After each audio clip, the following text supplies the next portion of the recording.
6 cara menghindari gaya hidup konsumtif dengan prinsip ibu zaman dulu. Bikin keuangan rumah selalu cukup. Sebelum lanjut, pastikan klik tombol subscribe, share, dan like dulu ya, supaya channel ini bisa bermanfaat buat lebih banyak teman-teman. Terima kasih. Yuk kita lanjut deh. Apa kabar ibu semua? Moga sehat-sehat terus ya. Pernah tidak sih merasa kalau jari ini rasanya gatal sekali ingin memencet tombol beli setiap kali melihat notifikasi diskon di ponsel, padahal isi dompet sudah mulai menjerit minta tolong. Rasanya zaman sekarang itu godaan untuk menjadi boros jauh lebih besar dibandingkan zaman orang tua kita dulu yang hidupnya terlihat lebih tenang. Meski tidak punya aplikasi belanja daring yang berisik setiap jam 12 malam, kita itu seringkali terjebak dalam gaya hidup yang kelihatannya mewah di media sosial, tapi sebenarnya bikin napas keuangan kita jadi megap-megap seperti ikan kekurangan air. Padahal kalau kita mau menengok sebentar ke belakang, ada banyak rahasia dapur para ibu zaman dulu yang sangat ampuh bikin uang belanja. Selalu cukup bahkan sampai bisa beli tanah atau perhiasan. Fenomena ini sebenarnya bukan cuman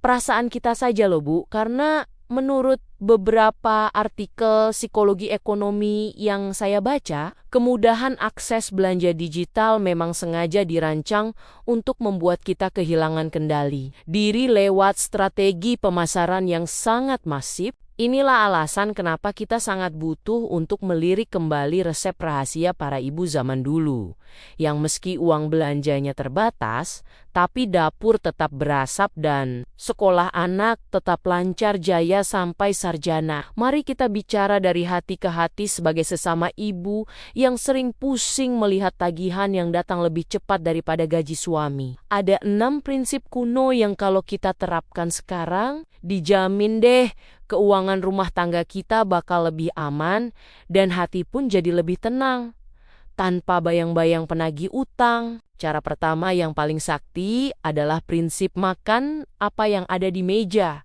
tanpa harus sedikit-sedikit memesan makanan lewat aplikasi hanya karena malas masak atau sekadar ingin mencicipi menu yang lagi viral. Bayangkan saja, kalau uang Rp50.000 yang biasanya habis untuk satu porsi kopi kekinian digunakan untuk beli sayur di pasar, itu sudah bisa buat makan sekeluarga seharian penuh loh Bu. Ibu zaman dulu itu sangat kreatif. Nasi sisa semalam saja bisa jadi nasi goreng yang enaknya mengalahkan restoran bintang 5, bukannya malah dibuang.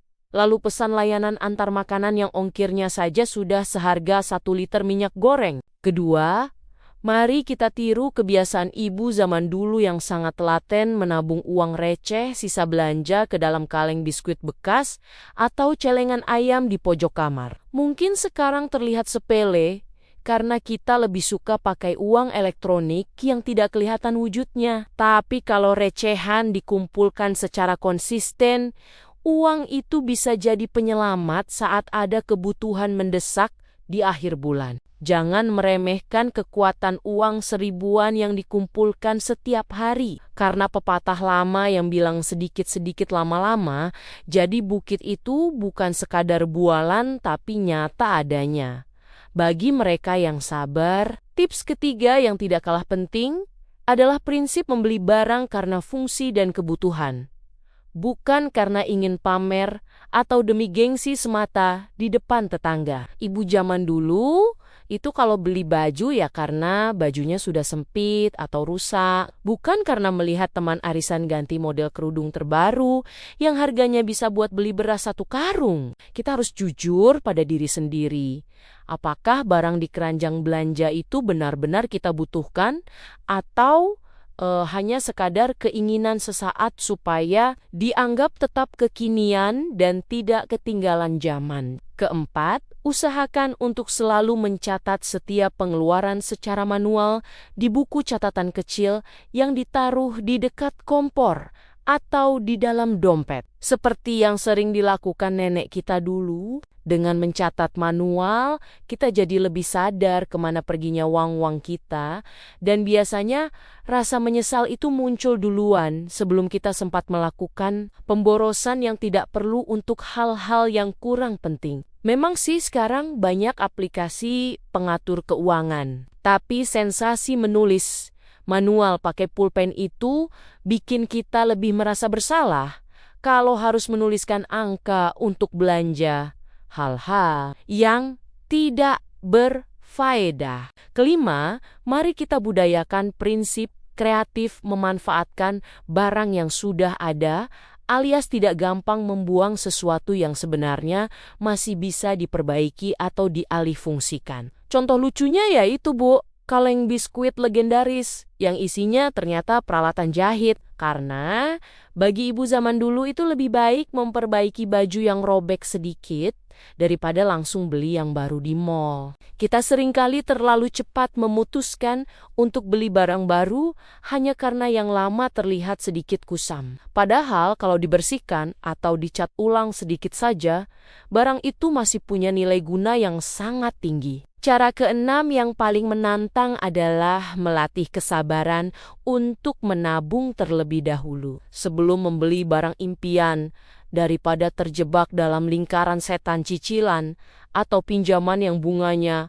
mencekik leher. Ibu-ibu zaman dulu itu punya mental yang kuat untuk bersabar berbulan-bulan demi bisa membeli perhiasan atau perabot rumah tangga secara tunai, tanpa harus merasa was-was dikejar penagih utang setiap awal bulan. Kalau kita belum mampu beli secara tunai, itu tandanya memang belum saatnya kita memiliki barang tersebut. Sesederhana itu logikanya agar hidup kita tidak terus-terusan merasa terbebani. Sebenarnya kalau kita mau jujur pada diri sendiri, masalah utama kita saat ini bukanlah kurangnya penghasilan, melainkan kurangnya kemampuan untuk berkata. Cukup pada keinginan mata yang tidak ada habisnya. Kita seringkali merasa tertinggal kalau tidak mengikuti tren. Padahal yang sebenarnya tertinggal adalah saldo tabungan kita yang terus tergerus oleh gaya hidup yang dipaksakan demi validasi orang lain yang bahkan tidak peduli dengan kita. Kadang lucu ya, Bu, kita beli barang mahal untuk mengesankan orang yang bahkan kita sendiri tidak suka. Sementara kita sendiri harus makan mie instan di akhir bulan demi menutupi cicilan barang tersebut. Mari kita renungkan sebentar, Bu.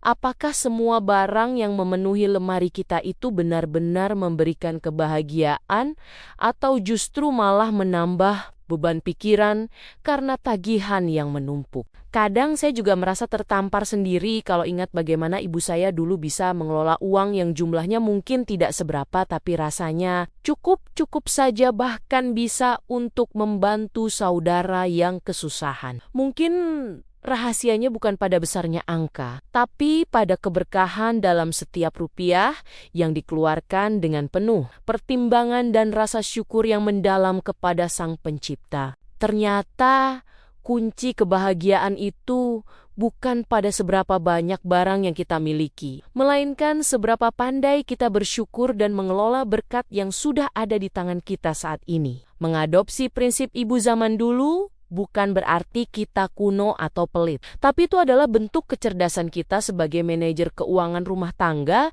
yang visioner dan penuh perhitungan demi masa depan anak-anak. Tidak ada salahnya sekali-kali kita bersikap kolot dalam urusan uang, kalau itu artinya keluarga kita bisa tidur nyenyak tanpa perlu memikirkan utang yang menggunung setiap harinya. Jadi, yuk mulai sekarang kita kurangi kebiasaan melihat aplikasi belanja di saat bosan dan lebih banyak fokus pada apa yang benar-benar memberikan nilai jangka panjang bagi keluarga kita tercinta. Saya yakin kalau kita bisa konsisten menerapkan 6 cara sederhana tadi, keuangan rumah tangga kita akan jauh lebih sehat.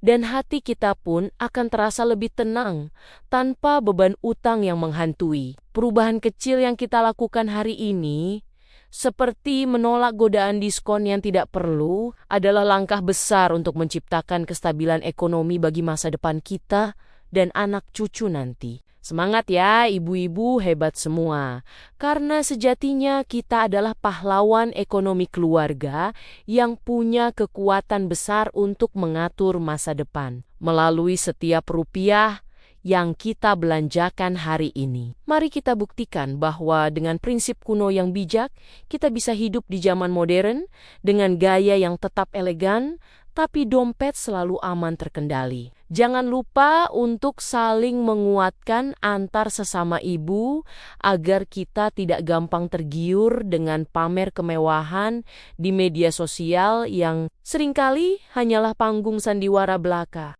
Demikian, terima kasih sudah mendengarkan ceritaku kali ini. Sampai ketemu lagi di cerita-cerita berikutnya. Tetap semangat ya ibu-ibu semua.